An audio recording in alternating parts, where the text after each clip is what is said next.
Another episode of Mr. Allard's Neighborhood. This is the place where you're entitled to Brad's opinion. And now for your host, Brad Allard. Well, we're on a little late. We'll blame the traffic here in Crowley. I had to take a detour to get here. Yeah. I'm with Victoria Johnson. She had the same problem I did. I mean, the train practically stopped, and it was backed up back to Crowley Road, so I had to take. Did they not know who was coming through? I think, but then the train moved. But it's like, once the train stops and the traffic's backed up, it takes a while for all that to unspool. It does, and it just was a beat. And we got here right around 11, and we still needed to, get our notes together and whatever else. And so we're on a little late, but I hope you all come on anyway and watch what's going on. We're going to talk to Victoria. Lots going on in the city. Of course, she's running for re-election on May 4th. And early elections start, the 15th? Is that right?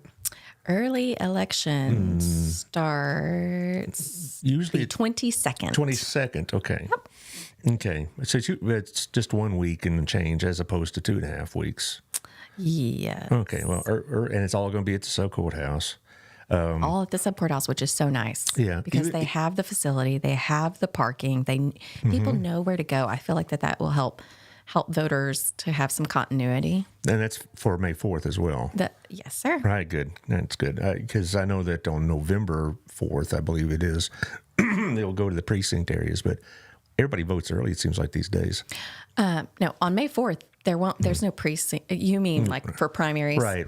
Yeah, on May 4th, it's everything. Yeah, that's the confusing part is it's day of elections are different from early voting sometimes. And so the good thing with it being municipal, we can have it all at one spot the whole time, early voting and election day, and hopefully that will help with turnout and voters. Yeah, it does. And it does kind of concentrate it all. For you as a candidate, you can go there instead of having to have people everywhere and whatnot. Okay, turn down the phone. I've been doing this all these time, and I can't ever figure it out. Yeah. I try to share, and I'm like, Turn I it don't know how down to share. before you click it. Yeah. Okay, Mr. Technology. Yeah, I'm just saying. I'm getting all this shared here because there are going to be some people who like to see this, I'm believing. There you go. All right, it's all shared and posted. Okay, let's just run through the ads real quick because we got a lot to talk about. Our Place, of course, I was there yesterday with my friends. It's great service, great food, and also, as we all know, Gina's opened Wednesday, and I've seen a lot of posts on Facebook about people doing selfies and posting with Otto and whatnot, and they just are very, very happy with it. Yeah. I'd like to go. I went there before it opened, and it I'm looks doing it too now. I'm sorry. Yeah. I don't know how to do technology. I'm sorry. Sometimes I just stumble. I know. Well, you got lots on your mind. Anyway. So check out Gina's. Did you know? Well, because we just found this out. So they had a balloon artist that would come through on There's the our picture. Place. Yeah. Oh no, that's that's a pizza joint. Yay! I need to go. Yeah. Well, but we went last weekend after church because usually that's my if y'all behave in church, we get to go eat our place. My daughter's obsessed with the Minnie Mouse pancake, and so we were there, and so before COVID they had a balloon artist, and she is back. So last weekend she comes to our table. And my kids were on cloud nine, and she's a very talented balloon artist. I saw the pictures you posted. So my kids, not only did they they acted good in church, they perked up with their balloons, they almost cleaned their plates. Yeah. They ate so good. I was like, hey, if it takes a balloon to get y'all to eat so well, sometimes I'm like, we can't Whatever only eat whipped cream and sprinkles, guys. I know. They actually ate their protein. I know. I was like, that's how we grow. So that's funny because if I didn't behave in church, there's a whooping involved, and you were bribing yours. I should have told my parents. I'm not above bribing with my children. I'm like, okay, you can earn this if you do this. We did something similar. You remember Shirley Ullman from BHS? Yes. Okay, she was not only the school librarian, she was our church librarian as well.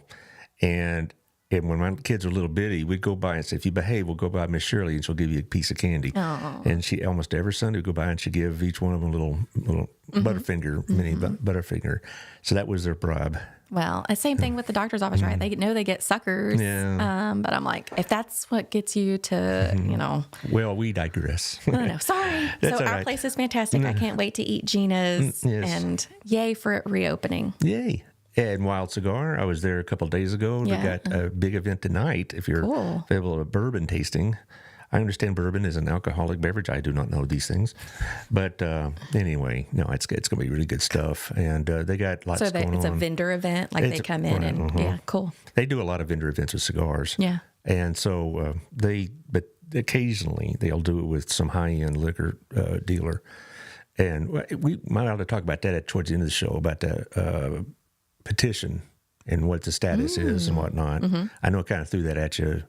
That's but okay. it just kind of hit my thoughts. But anyway, also, thank you to Tiffany and Nico. We're going to be over at Local Life. The magazine comes out Monday. I'm not sure what the title or cover is going to be, but I'm sure it'll be great as always. 30,000 people will get it. Plus, a lot of the retailers I know have extra copies. So while you're waiting on a service or whatnot, you can peruse it. So you get a lot of views on these things. Also, of course, my friend Gayla over at Southern Gym, May 4th is going to be a busy day. It's not just election day. She's having a Kentucky Derby day. Oh, how fun. Yeah, she's really into horse racing and equestrian sports and whatnot. And so they're going to have it from 3 to 8. So you can still go and vote if you haven't voted early.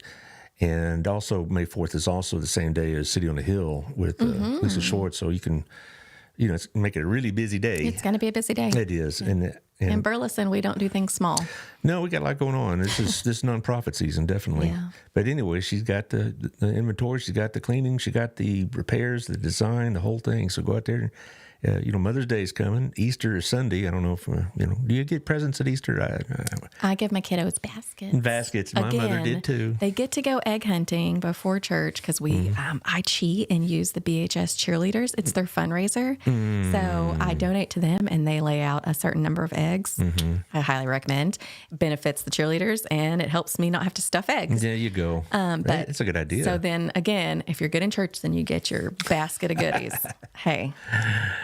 Yeah, well, whatever it takes. Whatever it takes. All Because right. at Christmas Eve, they were not good. Did not the priest kind of give him the eyeball? Oh, no. But it was just like, oh, man. Like, I was like, how fast can we get out of here? Please don't look at us. Well, yeah. They were fighting over crayons. No, I've been there. I mean, I have an indentation of my dad's class ring right about here from when I was like 8. Bam! He'd back on the back of the head if I was acting up in church. Anyway, I digress again. Anyway, twomaidescleaning.com/Burleson. Call Brenda Ramirez at 817-764-0733. They'll come take care of it. They do the Windmiller Building. They do a lot of businesses. They do a lot of homes for our friends in BNI. And cool. Yeah, they do great. And they also, their pay is dictated on your ratings of them. Interesting. So it's not like you come in, they do whatever, and then leave, and you write them a check. No, you will rate them, and that's how they get paid. And the people that use them just rave about the quality of their service. Cool. And they'll come and do a deep cleaning if you like, have a situation that they come across where the house is like not been kept up very well. They'll come in and take care of it for you and that kind of thing. Also, John over at Old Pro Roofing, 817-734-2756. This is the time you get your roofs checked, not when it's pouring rain and you find out you need a roof repair or whatnot. You do it while the sun's shining. And he'll come and tell you what it is. He'll tell you you need a repair, you need a replacement, or you're good to go. One of the three. He's not going to try to upsell you. They're local folks here in town. They go all over the DFW area. John's in Little Elm right now, but you want to deal with local folks. There's a lot of people out there. Fine, make a living, but there's also you want to support your hometown folks here. Also, speaking of hometown folks, Camco, Sammy Campbell, Candy Gow. They've been doing mortgage brokerage for 20 plus years, and now they're doing it for them. 817-778-4592 is how you get a hold of Sammy. 817-925-2661 will get you candy, and they'll hold your hand and talk your way through it because there's a lot of stuff going on with the markets that make my head spin. Mortgage stuff is intimidating. Yes, It definitely it is. helps to know someone that can walk you through it. Well, April also is a very busy nonprofit month as well. So we got 3 coming up in April. On April 6th, we have Light Up the Night with the Center for ASD over at the Brick. And there's going to have all sorts of things going on, face painting and a DJ. There's going to be a petting zoo. And there's going to be some vendors and trucks and whatnot. And it's going to be a lot of fun. The Center for ASD does a lot of great things. And they're one of our most prominent nonprofits. Of course, we got a bunch that are doing We have it is some so really good wonderful. ones. Yes, we really do. Also, we have on April 20th, the Walk for Life. I had Megan and Summer on yesterday. Yes. And they do such good work. And we had a really important conversation, not just promotion, but we, talk about what they do and what they're trying to expand and go become more of a full service provider for these kind of services. And so this is a great fundraiser. Check out how you can participate. If you can't make that day, you can still donate, certainly, or you can sponsor somebody. There you go. So it's going to be over at Bailey Park Lake. Oh, that's neat. Yeah, or Bailey Lake Park. Bailey Lake. Yeah, whatever. You know where it is. Also, this one's interesting. I had these people on. This is the Man-to-Man Clark Project, and I had 3 of their board members on. And what they are sponsoring is a tournament to help with colorectal cancer patients and research. Man-to-Man Clark is the namesake of this organization, and she died of colorectal cancer about 2 years ago. And her friend said, we can't just let this go. Yeah. And so they formed this group, and they're having a cornhole tournament, and it's over at Martin Brewing and Martin House Brewing in Fort Worth, and that's going to be on the 28th. And it's from 1 to 5, and there's a great show. The show, I'm trying to remember the exact date. It was the 18th of March they were on. And so if you were more interested in what they're doing and how you can help, check out that particular show, but also their website, Man-to-Man Clark Project. So important to get those screenings. Yes, we talked a lot about the fun of colonoscopies, and and there it was funny. The thing about colonoscopies, particularly for men, is like we don't want to go through all that process. You have to do before colonoscopy. Yes, I've had one. Yeah, well, it's a lot better now because when I thought I'd be occupied quite a bit. And I wasn't as much. Really? No, they've changed some of the formula or whatever that stuff you have to drink. Alex That Phillips chalky says, stuff is "Good really morning." gross. Good morning, Alex. Mine tasted like raspberries. You lie. You lie. No, it is raspberry flavored. Yeah.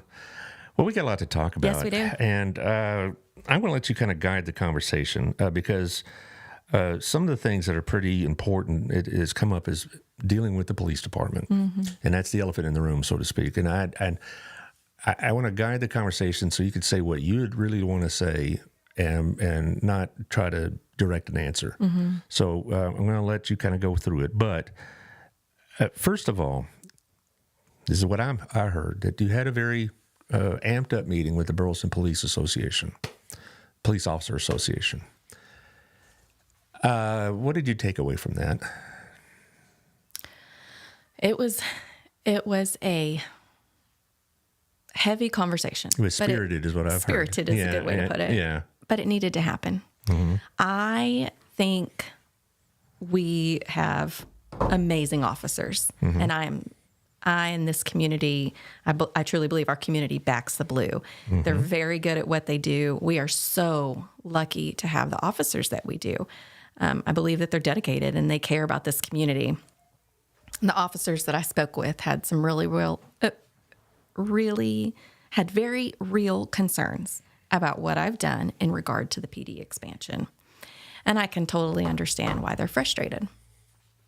They are stuck in an undersized facility, and they've been that way for a long time. They were moved into a building that was a post office, and it was too small for them then.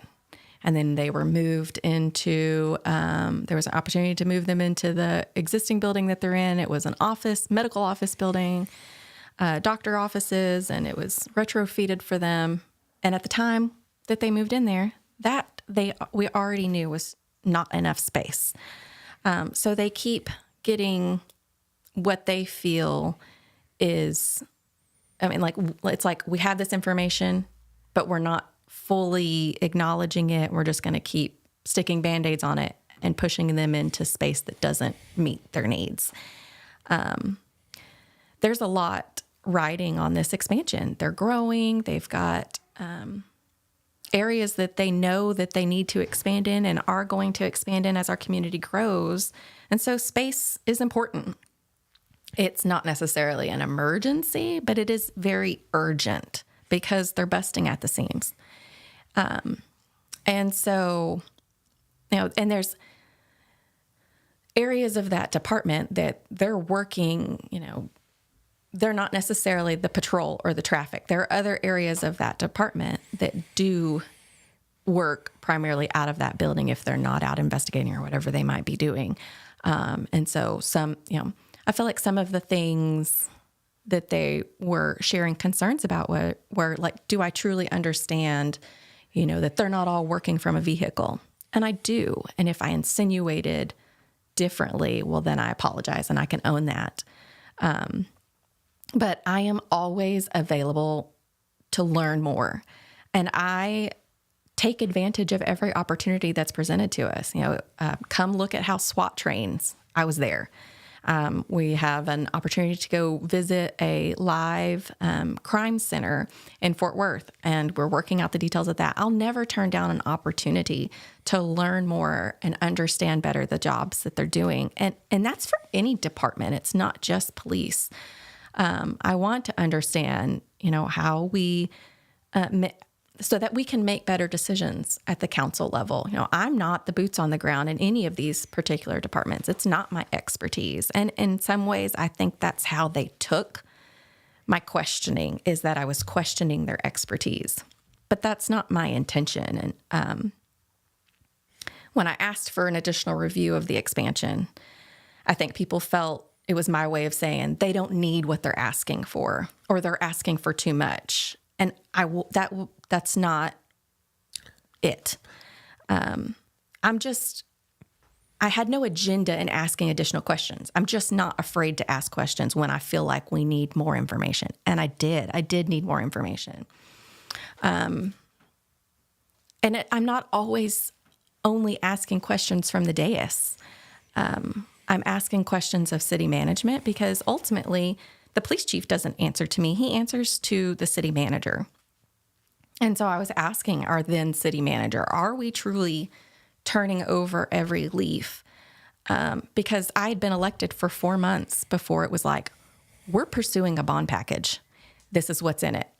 It's like, okay, but are you sure that that's what we need? Are we sure that those are the amounts that we need? The very first time that the police chief presented to the bond committee, he had drawn up something, just kind of like on the back, like generally these are the areas that I would say need to grow. And he just said, and I believe he was asked, well, because he had in previous work history, like at Fort Worth, he had been involved in building and expansions of police facilities. And so they said, well, in your, idea, how much do you think this would cost? And he's like, I think these are old estimates, but I would say 10 million. And then in the very next meeting, it was like that number had bounced to 36 million. And so there were little red flags that's going, okay, are we vetting all of this that we possibly can? I'm hearing not just from PD that they need more space, but I'm hearing the dispatch, like, what does their build out look like? Have we even really looked at that? And I was also hearing fire administration will eventually need more space too. And, that Station 1 where administration also is housed for that department, it was built when the fire department was significantly more volunteer than it was professional. And so there's all these different needs and wants. And I was asking, is it possible to look at a public safety center? There's departments that surround us, or agencies that are around us, Grand Prairie, Mansfield, that have built facilities that house more than just one department's administration. We know we're a growing community. And it was like the freight train was coming. And this isn't the first time I've talked about this on your show a couple of times about how I just didn't know. And I'm going to the voters to say, we're asking for your approval of the largest bond package in our history. I had to feel like I could answer the questions to the best of my ability. And if I'm not asking questions, then if I have to look at voters and go, I don't know, really, I have that same question. And then it's like, well, then aren't you doing your job? I feel like my job, a part of it is to ask these questions to say, have we truly turned over every rock?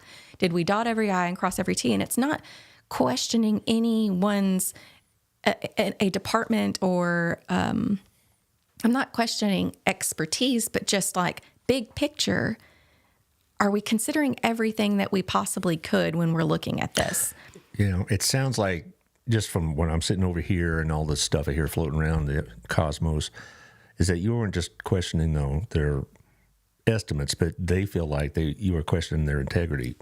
Is that how they take it? I think they took it as like, we know our jobs, we know what we need, and you're questioning us. Well, I was kind of taking a step back and saying, I'm not saying, and I said this in a council meeting, it is not my job to say that you need 4,000 square feet for the da-da-da department. That's not, I don't need to dig into the nitty gritty, but I do have accountability to the people that we represent as a whole. There's 53,000 people that live in our community. And we are saying, before we take a bond package to them, we need to be able to say in all respects that we have vetted this to our utmost ability, and this is the best package we could come up with. And here's why. And a good example of, there's several things where we've had to come back on, right? As this package it's passed and it is what it is, and it's in motion, but like there was a public safety piece and there was a streets piece.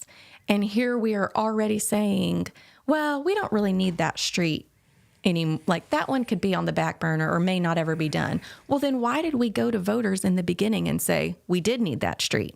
Now all of a sudden we don't. So we clearly didn't do enough homework in general. And this wasn't me nitpicking about any one specific thing. It was the whole package. I didn't, and even take a step back further. So in 2020 and 2021, there was so much discussion about debt. And it is really hard to understand. I have regular meetings with our city manager, our finance directors, and right now we are in the process of looking for a new finance director, but we have an assistant or a deputy city manager that comes with a strong finance background. And I meet regularly with them. Like, am I crazy? Like, am I understanding? Do we genuinely have the capacity that we think we do? And trying to understand this better. So to think that everyone truly understands the difference between certificates of obligation versus general obligation. Here we were going out for a general obligation package because that's what you have to go to voters for. But when it comes to public safety, that's generally those are certificates of obligation. And the nice thing about that is that gives you flexibility. We could have done things in phases. We could have process this as we were going and passed what we needed when we needed to, instead of it being this ginormous package that has basically our hands tied. We are committed because the voters told us this is how we should spend this money. We're now committed to these dollar amounts for these specific projects.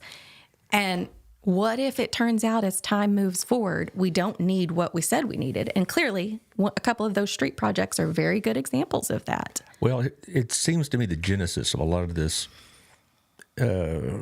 conflict, if you will, was that vote that when they came and said they wanted $52 million and you voted for $48 million. Is that where this lot began? So, I think asking for the second, when Dan and I supported having the matrix study. And I don't regret that because it actually helped give us some more meat, some more validity to saying clearly the $36 million is not enough money. Right. We need more. And so I don't, while I gave I think some people had the impression that I was trying to cut funding or purposely delay this project. The additional study highlighted the fact that the 36 months wasn't enough. And because of that, we were identified before we ever broke ground, we need additional funding. And we secured an additional $6 million on top of what they needed. And then we also have since added an additional $700,000 for a Sally Port that we're like, we know this is very important to their day-to-day operations. This is officer safety. And I will say time and time again, that's, when we're evaluating something, if it involves officer safety, that's going to be paramount. That's going to be top of the list. Do you want to answer the question about how much debt is the city in? Do you have that number off the top of your head? Not off the top of my head. I'm sorry. I don't have. And there's total debt, and there's like some of the funds have debt. I did just meet with, and I should have brought, I almost asked Harlan, can I keep this presentation? It is, I mean, these are all documents that are public. They are presented in council meetings, and they support agenda. They're support documents in our agenda packets. I can definitely look that up and answer Ms. Jones back on what our total debt is. But you know, right now we're a growing community, and it's growing exponentially. And there's good and bad that comes with that. Sometimes it's a balance of like, should the growth come first so we have additional income and can accomplish some of these projects? But if the growth comes first, well, then we're behind the curve. And I mean, we have some real sticky issues. Our capacity, which means basically our credit limit right now, is $4.9 million over the next 5 years. So as things pop up, and they will pop up, there will inevitably be things that we're like, man, the radios for all of public safety is a very prime example. Somehow that just, I mean, it's not to say things weren't in the works, that they were eventually going to bring that to council, but then it became a, oh my gosh, did you know in this particular instance, that our police and our fire had 3 structure fires on one dime, and police had this many calls and they couldn't communicate because the signals were down. And there's just, these things come to light, and that's almost $2 million that we didn't anticipate spending right now. So where that capacity was 8 million, then it was 6 million. Then it's, you know, there will constantly be things that come up, and we are trying to continuously evaluate how we balance what all we need as a community, and what has to come absolutely right now, and what can we push off for 1 year or 2 years. And I want to really touch on this because I felt this is something that was brought up in our in the Officer Association meeting that I attended, and it has come up in conversations of people that I know that sat on the bond committee that we should have done a better job on as council, as city management, of explaining and communicating realistic timelines for these projects. I think that there was an idea, and this is what I've picked up in these conversations, that if voters approved this bond package, we could break ground on some of these projects immediately. But there is the way the debt capacity is structured. Basically, we have existing debt right now. We have projects that we funded through debt, and we're paying that down. And we have roll-off schedules. So there's like a big calendar, and it says, okay, this stuff is due to be paid off at this time and this time. And then that, as those things are paid down, our capacity grows. And so when last Monday's meeting, or the last meeting that we had, it was a Monday night, you can look that when we represented the CIP plan, our capital improvement plan, we showed, you know, $3 million can be spent this year on the police expansion. Next year, we're anticipating this much to be spent on the expansion. And that's based on when the money is available to be there to be spent. Now, we're planning for this money, but it's almost like a gamble. Like you know currently how many homes you have, what your property tax base is. And then on top of that, we have sales tax that kind of like it is icing on the cake. But that's not, we don't want, sales tax is volatile. We don't want to plan to hire additional people based off of numbers currently for sales tax, because sales tax could drop, sales tax can rise. So truly our base is our property tax. And then we anticipate how we, calculate debt and how much we can spend and plan for is a gamble. We hope that we consider, the city staff considers 3% growth every year. And that's a conservative estimate. We've been very fortunate in Burleson to grow faster than that, which means we have more funds to do more things. But there could be a year that we don't grow that 3%, that we don't get that many more dwelling units, homes, apartments, whatever it may be, townhomes in Burleson. There's a couple of things I want to go back to, and Sarah Carlson mentions as well. This restudy, if you will, this was something that you weren't alone in asking for. No, sir. So it was a 5-2 vote, if I recall, for this to happen. Why? You can answer this the way you like, but why are you getting this grief for it? Because you had 4 other of your colleagues that had the same views of this, including Dan McClendon, who's running. But I don't see the kind of aggression, shall we say, that's being directed towards you, and not to the other 4. Yeah, including the mayor. And no one's going to call the mayor soft on crime or doesn't back the blue. I mean, whatever you want to say about him, he's certainly not going to. He's not that. He's I think he's improved as mayor in his second term. But the point is why do you think you're the target when this was a group decision done through democratic processes? I think because I'm vocal. I think because I do ask tough questions, even when it's not easy. But so does Dan. I know. And I mean, he sat here on the same seat. Dan has actually said the exact same thing to me. He's like, I asked the same thing, or this was my idea. I don't have an answer for you. Okay. I wish I did. Well, my thought is because you're willing to go to the BPOA meetings and not that you're very available. You're very out there, very open. You spend a lot of time. You make yourself available, publicly known. That as opposed to trying to, to sit there on the dais and not say anything, and then do whatever you do behind the scenes. You're a very open book, and I personally think that. And that's what's baffling to me, because so is Dan. And by all, I've known him for a while now, and he's quite frank and he is and candid. very frank. Yeah. So this is me talking. All right, I think it's unfair. I really do. I do believe that you doing what you're supposed to do, and I'll be talking to your opponent, Mr. McAnally, on Monday. I'm going to ask him some of the same questions. And I'd be interested to see what he has to say. He's been very cordial in all our conversations. It's text conversations, but he's been very cordial, and I hear he's a very nice man, and I'm glad. I'm looking forward to meeting him.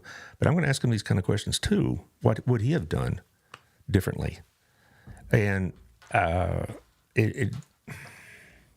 this isn't a job where you get to say yes all the time. Well, that's why I couldn't do it. Because and when you say no, or you even say slow down or wait a minute, did we?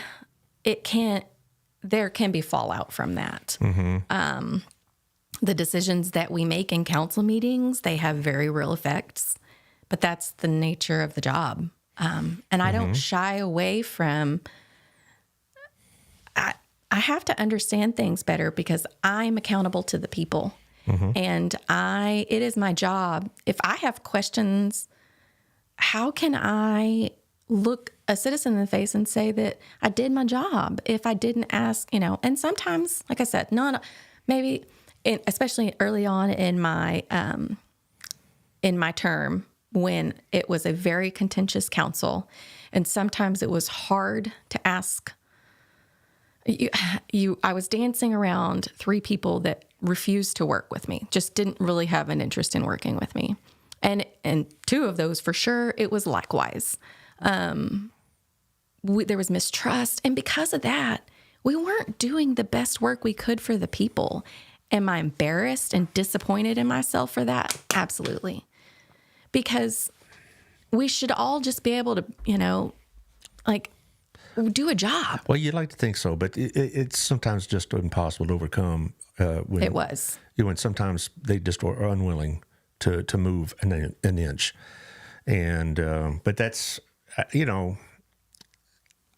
I'm going to be very, very fair with Mr. McAnally. I know people know that you and I have been friends for a long time and whatnot. But I'm going to, he's going to be given every courtesy as you would expect me to, and you would insist on personally. Yeah.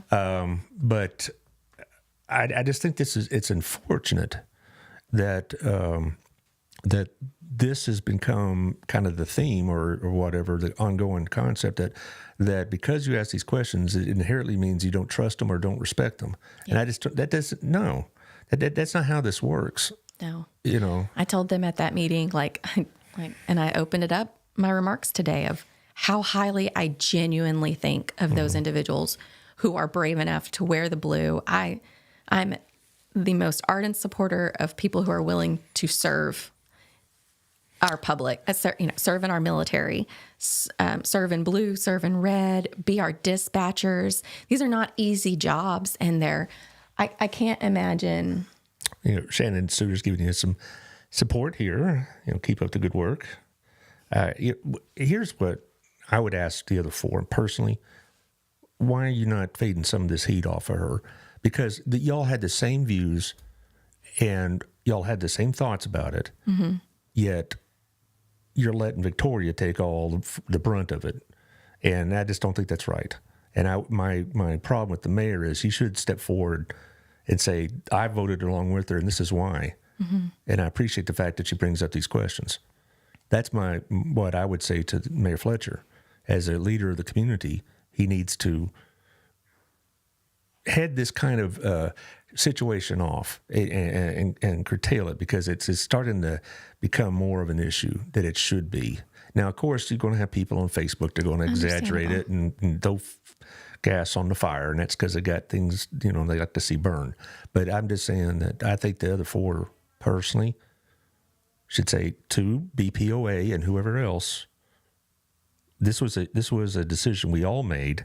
So if you got complaints, I'm standing right here. I told them, and they equally asked, I think lines of communication need to be open and improved upon. I think the association, the Burleson Police Officer Association, is new. In the last couple of years, they've started organizing. They've started, they have a board now. And so I think sometimes it was hard to know who to go to if hey, this item's coming up on our agenda. What do the boots on the ground think? My take is pretty much every police officer, if I saw them at a city council meeting or if I see them on Sunday, because our church hires someone to be with us on on days of service. And so I ask them, every interaction, I'm looking for hey, I heard this or I saw this, what are your thoughts? But I have to understand that not one individual doesn't speak for everyone. But at the same time, how am I, without an organized effort about everybody being on the same page, what do you want me to take from the information that I receive? And now that they're getting organized, I'm feeling better. In this budget that we're currently sitting in, because they had an organized board, they reached out to council members and they said, hey, we'd like to talk to you about some of the requests that are going to come before you. And I was like, that's great. Adam and I think they asked to meet with two of us at a time. It happened to be Adam and I that evening. We were like, here's your list. Here's the list that your chief has put together. Your chain of command have said, these are our supplemental request items that we would like council to consider. You look at these and tell us what's the most important to you. Because my opinion, when I look at this, is handguns should be absolutely at the top of this, because that's a tool that you carry every single day. And I want to make sure that, and that's when they tell us things like, oh, did you know our guns get stuck and this and that? And it's like, wow, no, I didn't know that. Or, when was the last time we replaced handguns? That kind of stuff's important to understand. And because they had that organized board, we could have this face-to-face conversation of, yeah, that's important to us. Would we say that's our number one? Maybe not. But, and so we need to have open lines of communications, and it has to go both ways. When there's our agenda is posted 5 days in advance. And when there's an item on our agenda that someone sees that they're curious about, have questions about, have concerns about, contact us. And that doesn't just go for people that are working for our city. That goes for citizens too. If there's something that's going to impact your neighborhood, if there's something that's going to impact a service that we provide in this city, we need to hear from you. And I think while that meeting with BPOA was tough, I kind of looked back at it and thought, trying to be the optimist that I am, I hope that it was about they felt that they could broach all of these issues with me. Let's just lay it all out there and let's have honest conversations about why did you vote this way or that? Why didn't, this is my perception of how your line of questioning felt. Is that truly how it was? And, I kind of took it as hey, you may not be very happy with me, but at least we can take a step back and go, why and how did we get here? And let's break down these barriers of, I don't want to make decisions in a silo, and I don't want there to be, I'm an open book. I am here for dialogue and I want to better understand things. But again, I can't say yes to everything. No one in these seats can. And if they're telling you that they can, then they're not telling the truth. Right. There are pulls in every direction, and these police is an important department, but it's not the only department. If we want to talk about a department that I believe has been significantly underfunded, it's streets. Mm-hmm. I think in the last conversation we had about sidewalks, we're supposed in our budget, we budget annually to repair about 500 feet of sidewalks a year. We should be repairing 5,000 feet. Right. And that's just one example of how behind we are, of there's always going to be more needs than we can pay for and afford, but we can plan if we understand, the importance level. It's a balancing act. We can't give everyone everything, but we can certainly have plans in place to where we know, okay, when this debt rolls off, this much capacity grows. And when that happens, we can accomplish A, B, and C. But, like I said, people get upset about the growth, but we need the growth to be able to pay for the new things that we need, the way these departments are expanding and the new ways that they're being stretched and pulled. Well, are there any other plans that you know of that are going with meeting with BPOA again? Oh, I hope so. I hope we continue to. And I Okay. told them that, don't let this be our only meeting. Okay. I mean, I'm glad we aired it all out. I feel like I took it on the chin best I could. Well, I appreciate the But- fact you did, that you stood up instead of, I have an appointment I can't miss or whatever. And you went in there. And maybe it was therapeutic, I guess, for them to Hope so. say Well, what's just- on their minds a bit. Don't simmer on it. Don't let this fester. I can't address things I don't know about. I can't. The bad thing was we were both in positions of making assumptions. I'm making assumptions about what are you truly upset about? How can I fix it? How can we work together to make improvements? How can we move forward? And they're making assumptions about, because she asked this, well, it must mean this. And we have to be able to talk through things. No, I empathize with you because I do that quite a bit where, whatever groups I'm in, I ask a lot of these questions and sometimes I make a kind of a pest of myself. You can ask anybody in BISD administration through the years. I knew your reputation. Yeah. Several of my principals and a couple of superintendents, they probably could have done without me. But anyway, it's so... No, that wasn't my only meeting with BPOA. Okay. I met with you want to address them. that? Okay, there's Yeah, a couple of comments. All right. As I mentioned, when we were looking at the current budget, we had a meeting with them about the requests that the budget that had been presented to us from their department, about their supplemental request for the upcoming budget. But again, the association it's developing. I don't know. I would say in the last 2 years, it has truly started to get organized and come together. That's not. Do you want to address Bill's concern, shall we say? We're trying to read through it here. The value of the words and multiples of responsibility.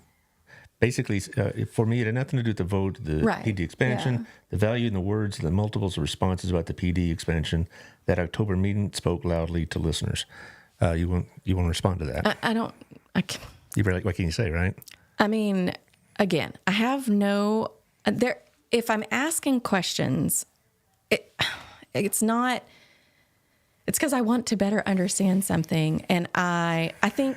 So I can only make decisions as good as the information that I'm given.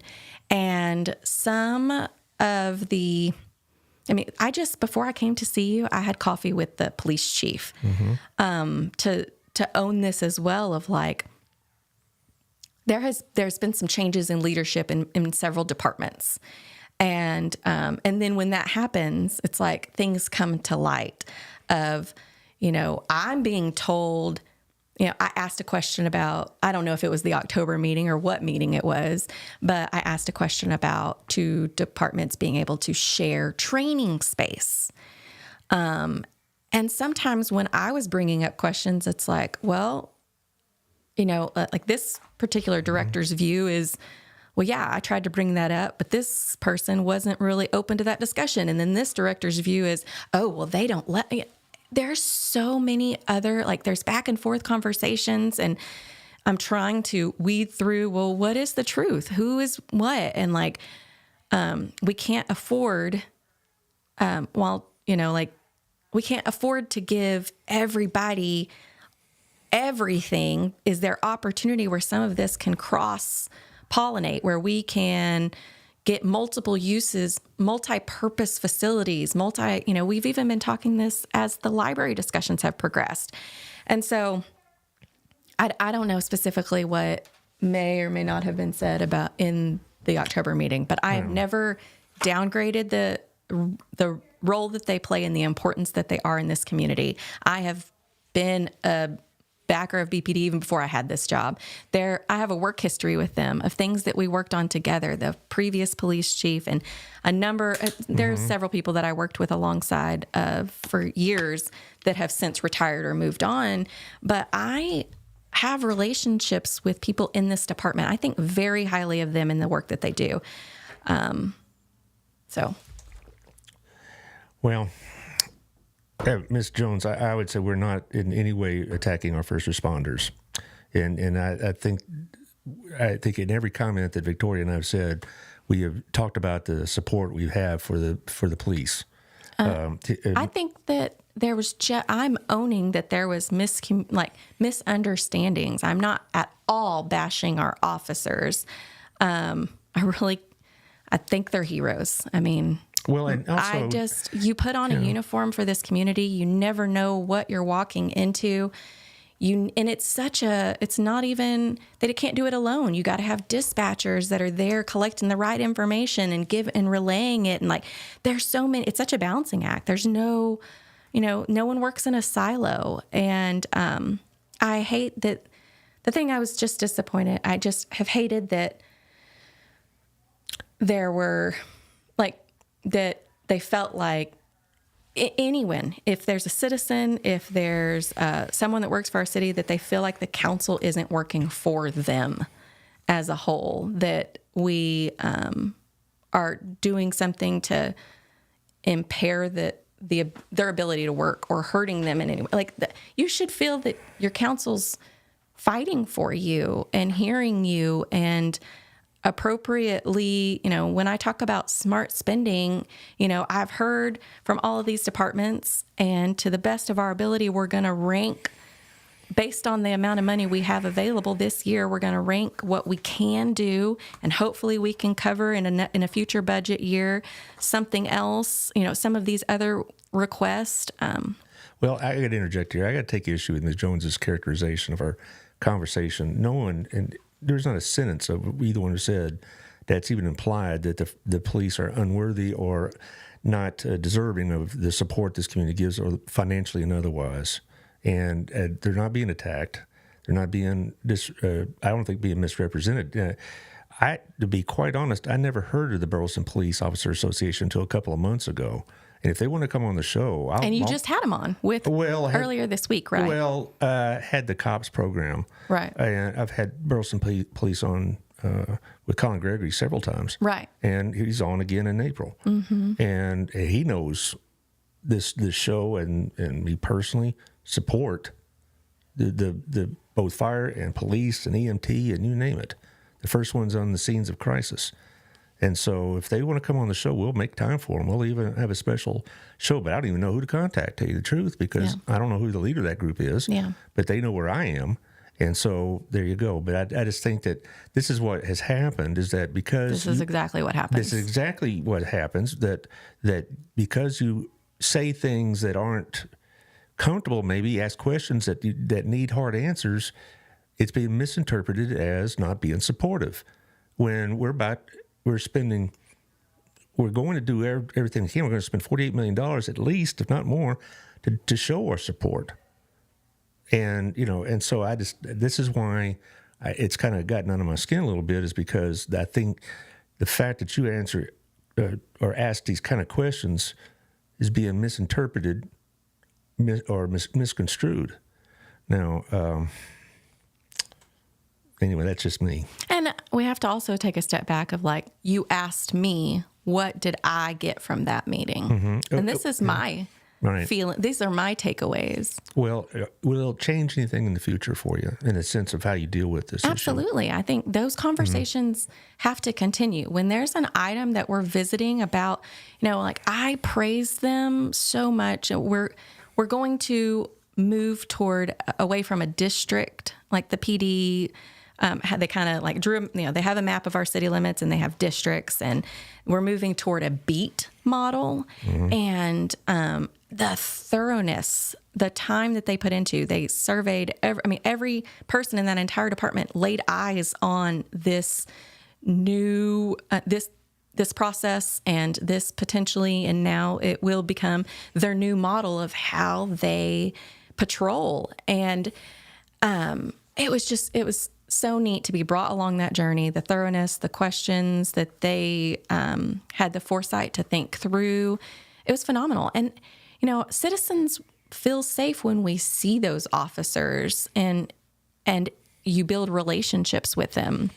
And so I think that that's really going to go so far. Like you may not have the guts to call just the general line and to say, hey, there's been a truck in my neighborhood that I'm just I just don't know about. But if there's officers that that are patrolling, that area, they know it backward and forward, and you have a relationship with that officer or two officers, then you're more apt to say, hey, is it just me, or does this, and it's, they do so much more than just respond to calls. They're trying to look at things from a more proactive, instead of being reactive, like how can they be ahead of things? And I commend them for all the efforts that they do to keep this community in the loop and working alongside the community, because it's not just on them to keep us all, like they have to know information. And so the conversations with them will continue, and I'm very proud that they will now they have an association that we can say,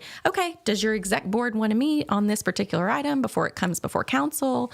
Or I told them that evening, if you see an item on our agenda that, just shoot us emails, give us a call, say, can we meet on this? I'm always available for meetings to talk through things and better understand, because I don't believe we can ever have too much information. Yeah. Wait, you want to switch gears and talk about something else briefly? What you got? The liquor election. Okay. Okay. What's the status of that petition? The petition was turned into the city secretary's office. It had the right number of signatures. I thought there was still some sort of vetting process going on. It's pretty, there's a process for it. We don't get to pick and choose how, it's all pretty standardized as far as. Well, Lori Watson has a comment. I think it's kind of what I was saying. I appreciate it. But anyway, back to the liquor elections. Sorry. Thank you, Lori, for the comment. But yeah, it's pretty cut and dry. The city secretary, they supply the petition forms. They have to, everything is just a step by step, and the city followed what it was supposed to follow. And we don't, as a council, we don't get to make if all the ducks are in a row, they've turned in all the required paperwork, the signatures have been verified, then we have no option but to call the election. So the election will happen in November. And so we're going to have this city council election here in May, and then in November we'll have another election for that. They met the deadlines for it, and the citizens will decide. Do you have a preference? Not really, just a will of the people? I mean, I've heard so many different arguments. I think it's beneficial to the businesses in Burleson the that have restaurants need to it. go. Yeah. Wild Cigar is an example. To buy liquor, they have to buy it in our county. There's all these rules, state regulations and things that tell them what they have to do, and that's unfair to the business. It's anti-capitalist. It's a disadvantage to the businesses that are located in our city limits. Well, it's for sure. They're getting basically held up by the guy in Alvarado. He could set all the prices he wants. Yeah. And he's not giving them any discounts. Yeah. They're not getting bulk rates. And I think, even if you yourself don't go to a restaurant to drink or a bar to drink, these are... We're getting... If you eat at a restaurant, you are getting impacted by all the things they have to purchase. Sure. It's not just their food cost. It is everything it costs to run their business is factored into the amount that you're paying on your ticket for your enchilada dinner or whatever it was. Exactly right. So if you go even a glass of tea, you're still... Yeah. Oh, yeah. Like I love iced tea. It is my weakness. I love sweet tea. And, you think that probably costs 10 cents a glass, but you pay $3 for it in some restaurants, or $3.50. And that's because they have to make up some of this stuff, whether it's the price of lettuce increasing or whatever. And so. Now, Sarah is also supporting here. I hope that this election doesn't get contentious. I know that it's not being generated by Mr. McAnally, by any means. I talked to 2 or 3 people that know him, and they think well of him. And so I would ask the people of this community to let this election be held appropriately and not try to interject a lot of emotion into it, because it's not being driven by yourself nor your opponent. Yeah. All right. And neither one of you deserve that. Right. And, he doesn't deserve it. You don't deserve it. Yeah. And so, I'm only doing this job because I enjoy the work and I enjoy this community. Still enjoy it? I guess we got off the liquor election thing. But sorry. It's happening in November, and voters will decide. There you go. But I was going to ask you that. You go through this. You go through some of the comments that aren't very kind. Some of the emails I bet you've gotten. You go. You get stuff here on Facebook. I do. Why do you want to do it for another 3 years? Because I love this community. I wouldn't do it if I didn't love this community. Well, you must love it a lot, because I grew up here. I am committed. And, I was sitting at home with a baby, my second baby, and I was thinking, there were some things going on that I had questions about. And I was like, I'm not a good backseat person. I like having a seat at the table, asking the questions that I want asked. I want to understand things better. I really, I think I bring the cool thing about there being 7 of us is we have all different backgrounds. We have all different work histories and things that we can bring to the table. And I bring something very different. All the different hats that I've worn throughout, working at different levels of government, working in community relations and community development, and working for a nonprofit. And a lot of times, that's what comes through in my questions of, I've had a glimpse of this, and I'm curious, what is our response going to be to that? And so I just, I enjoy visiting with people. I enjoy working for the people. I think the coolest thing about local government is we're the most responsive to the people, and we're the most accountable because we're right here. And you can talk to me. I'm in your neighborhood, and you can come say, hey, I want to understand why, this is being done or this isn't being done, or what's your priority list. And you can catch me in the grocery store. I'm here, and I love this community so much. I chose my family. We came here to raise our family, and we are involved in this community.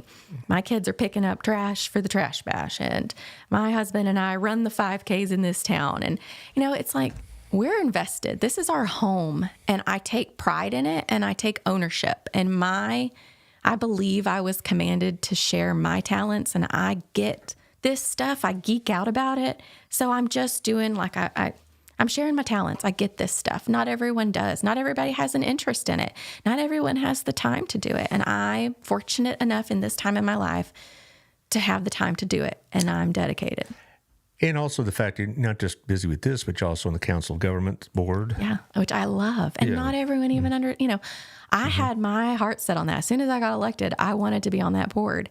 And I sought it and I achieved it. And now I will be, I'm fairly certain I'm going to be the only city council member from Burleson to ever serve as the president of that Let's hope. executive board. I have to keep this seat to get that. Yeah, I know, but the mayor, I will be the president in you will 2 be, you will be. years. The mayor has said that you've been a valuable asset on that board. It's we can't have a voice if we don't have a seat at the table. Right. And I'm very fortunate. It's a big sticking point for this community to have a seat on that executive board, and it's bringing to light opportunities that our community might have been overlooked for.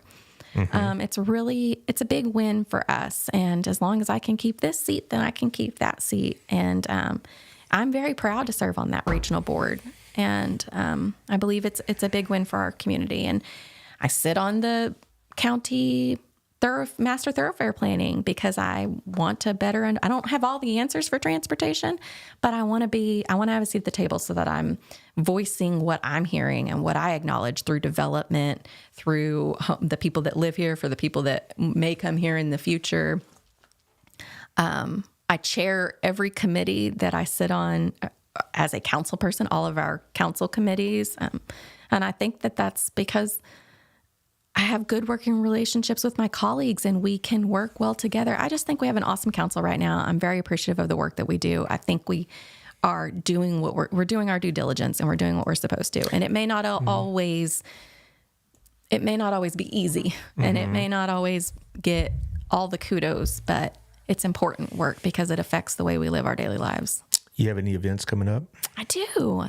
Yeah. So I have a couple of meet and greets. I'm glad you asked. But first, I want to plug, since we talked about auto earlier, there's a candidate pancake competition on the 1st. That's right. I forgot about that. So a pancake eat-off at Otto's place at 8 a.m. on Monday. So drop by. I'm going to do my best to... I'm not even going to lie. I'm not going to win that competition. I'm going to do my best to not make myself sick because I do love Otto's pancakes. Monday, we're there. Stop by, ask us questions. The cool thing about campaign time is this is when you get to know us as individuals and what is driving us, get to know us personally. And then, the difference is when I'm going to something on behalf of the city, I'm representing the city. But when I'm at a campaign thing, that's me as a person, as a mom, as a neighbor. So ask questions, take advantage of that to get to know us. I believe several of the candidates are going to be there. Well, I hope so anyway. And then free pancakes, if nothing else. I have a meet and greet in Mistletoe Hill on the 3rd, Wednesday, in Evergreen Court. So it's like the very first little court on the left when you're turning into that neighborhood. We'll have my daughter's specialty lemonade and some cookies. And so that'll be fun. Just swing by if you live in Mistletoe Hill, and even if you don't, just swing by, grab a cookie, and ask questions if you have them.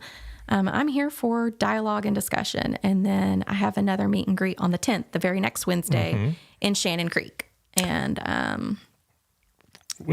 as far as my agenda, so to speak, like I mentioned, Mr. McAnally on Monday, and then have about 2 weeks later, Alexa Bedeker, and the day after that will be Brandon Crisp again. I both had them on. They're running for the open seat.